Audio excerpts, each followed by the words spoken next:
नमस्कार दोस्तों, स्वागत है आपका एक और नए वीडियो में। आज हम बात करने वाले हैं पाई नेटवर्क के एक नवीनतम अपडेट के बारे में। यह अपडेट है पाई नोड्स लिनक्स संस्करण और आगामी प्रोटोकॉल अपग्रेड, जिसमें नए फीचर्स जोड़े गए हैं। इन्हीं फीचर्स के माध्यम से आगे चलकर केवाईसी अथॉरिटी का विकेंद्रीकरण संभव होगा।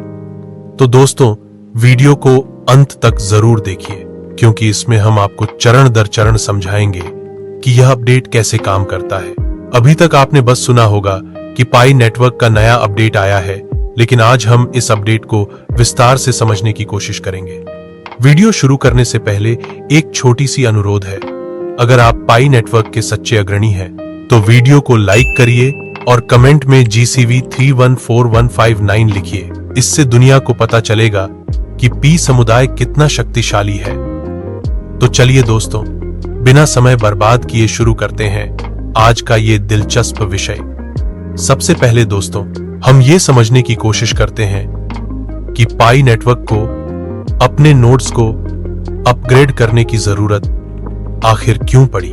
लेकिन उससे पहले हमें यह स्पष्ट करना होगा कि नोड्स होते क्या हैं और इनका काम क्या होता है। सरल शब्दों में, नोड एक ऐसा कंप्यूटर सिस्टम होता है जो पाई नेटवर्क के ब्लॉकचेन को चलाने में मदद करता है। यह सिस्टम लेनदेन को सत्यापित करता है, उन्हें सुरक्षित बनाता है और पूरे नेटवर्क को एक साथ जोड़कर रखता है। जितने ज्यादा नोड्स नेटवर्क में सक्रिय होते हैं, उतना ही सिस्टम मजबूत और सुरक्षित बनता है। इसी वजह से नोड्स ब्लॉकचेन की रीढ़ की हड्डी माने जाते हैं। अब पाई नेटवर्क टीम ने फैसला किया है कि नोड्स को अपग्रेड किया जाए, क्योंकि नए अपग्रेड के साथ ज्यादा फीचर जोड़े जा सकते हैं, जैसे कि केवाईसी का विकेंद्रीकरण और भी उन्नत फंक्शन, जो भविष्य में पाई नेटवर्क को वैश्विक स्तर पर और शक्तिशाली बनाएंगे।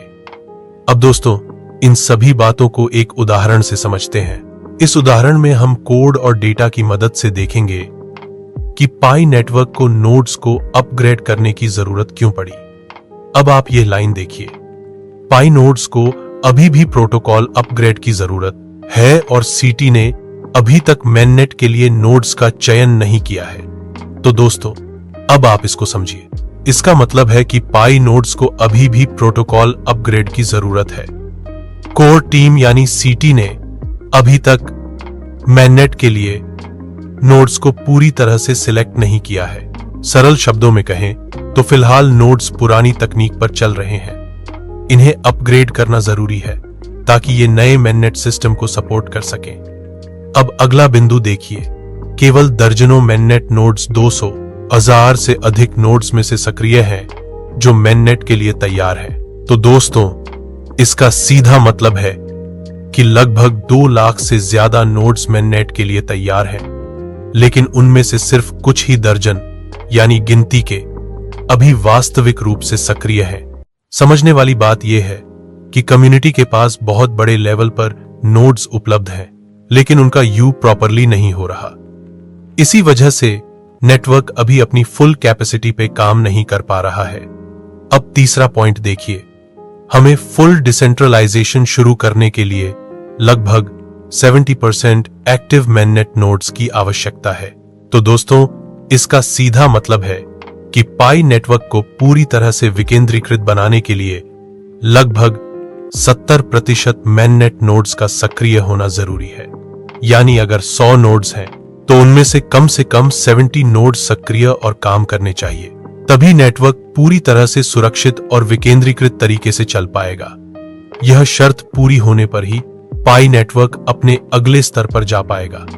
तो दोस्तों, अब तक आप समझ चुके होंगे कि पाई नेटवर्क को अपने नोड्स को अपग्रेड करने की जरूरत क्यों पड़ी। चलिए अब बात करते हैं नोड लिनक्स वर्जन की। सबसे पहले सरल शब्दों में समझिए, लिनक्स एक ऐसा ऑपरेटिंग सिस्टम है जो सुरक्षा और प्रदर्शन के लिए जाना जाता है। यह ओपन सोर्स है, मतलब कोई भी डेवलपर इसे संशोधित करके अपने सिस्टम के लिए और शक्तिशाली बना सकता है। अब पाई नेटवर्क ने अपने नोड्स के लिए लिनक्स संस्करण लॉन्च किया है। इसका फायदा यह है कि नोड्स अब और तेज और सुरक्षित तरीके से लेन देन संभाल पाएंगे।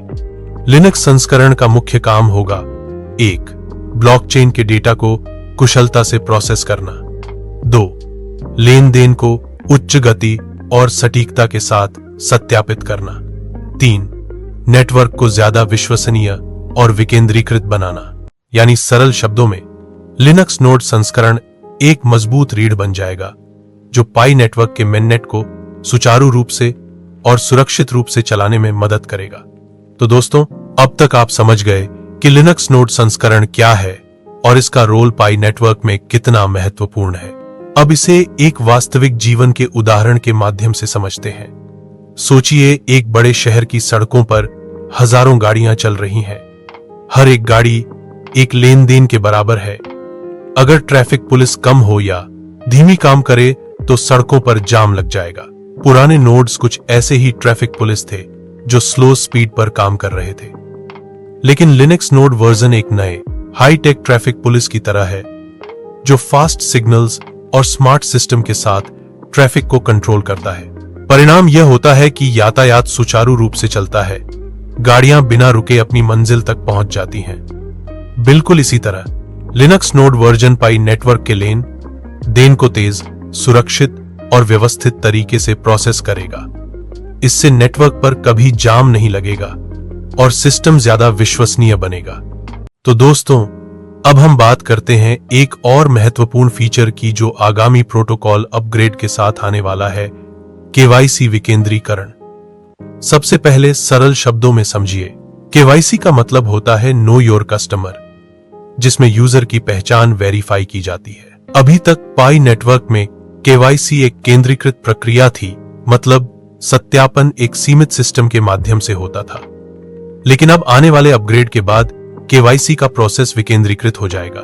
मैटलैब अब पहचान सत्यापन सिर्फ एक जगह से नहीं होगा, बल्कि नेटवर्क के कई विश्वसनीय नोड मिलकर इसे सत्यापित करेंगे। अब इसे एक उदाहरण के माध्यम से समझिए।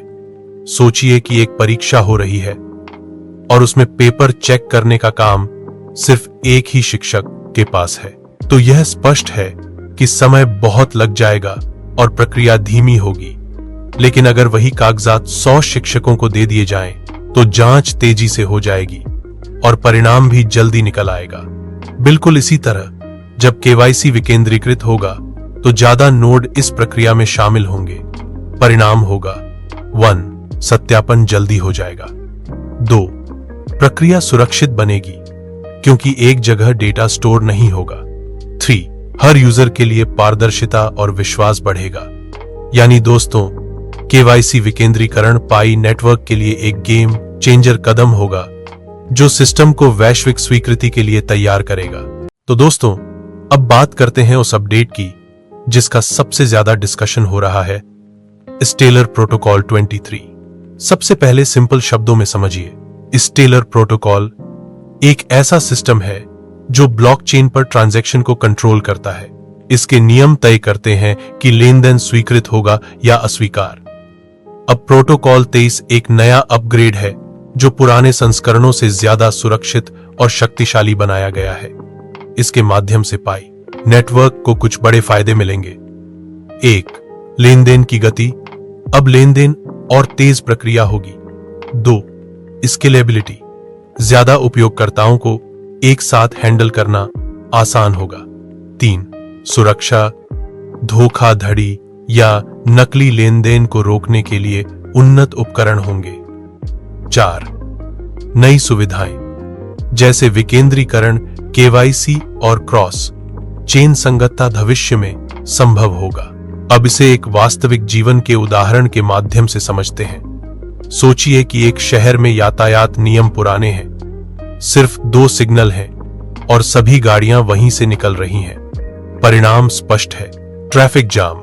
लेकिन जब नए नियम और स्मार्ट ट्रैफिक सिस्टम लग जाता है तो सिग्नल स्वचालित हो जाते हैं, ट्रैफिक कैमरे लग जाते हैं और सड़क पर ट्रैफिक प्रवाह सुचारू हो जाता है। बिल्कुल वैसे ही स्टेलर प्रोटोकॉल 23 एक स्मार्ट ट्रैफिक सिस्टम की तरह है जो ब्लॉकचेन के अंदर हर लेन देन को तेज, सुरक्षित और व्यवस्थित तरीके से प्रोसेस करता है। यानी सरल शब्दों में प्रोटोकॉल 23 पाई नेटवर्क के लिए एक नए युग की शुरुआत है जो उसे वैश्विक स्वीकृति के लिए तैयार करेगा।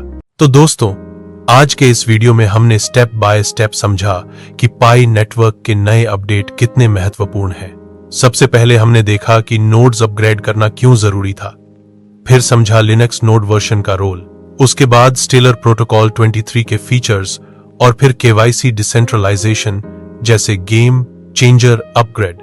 आप समझ गए होंगे कि पाई नेटवर्क सिर्फ एक डिजिटल करेंसी नहीं है, बल्कि एक पूरा इकोसिस्टम है जो अपने उपयोगकर्ताओं के लिए सुरक्षित, तेज और विकेंद्रीकृत सिस्टम बना रहा है। अब आपसे एक छोटी सी रिक्वेस्ट है, अगर आपको वीडियो पसंद आया हो तो एक लाइक जरूर करें और कमेंट सेक्शन में लिखिए GCV 314159 ताकि दुनिया को पता चले कि पाई कम्युनिटी कितनी स्ट्रांग है। और हां, अगर आपको पाई नेटवर्क से संबंधित हर अपडेट सबसे पहले चाहिए तो चैनल के डिस्क्रिप्शन में दिए गए टेलीग्राम ग्रुप को ज्वाइन करना बिल्कुल न भूलें। वहां आपको हर नई जानकारी समय समय पर मिलती रहेगी। तो दोस्तों, आज के वीडियो में इतना ही। मिलते हैं नेक्स्ट वीडियो में एक नए अपडेट के साथ। तब तक के लिए नमस्कार और जय पी नेटवर्क।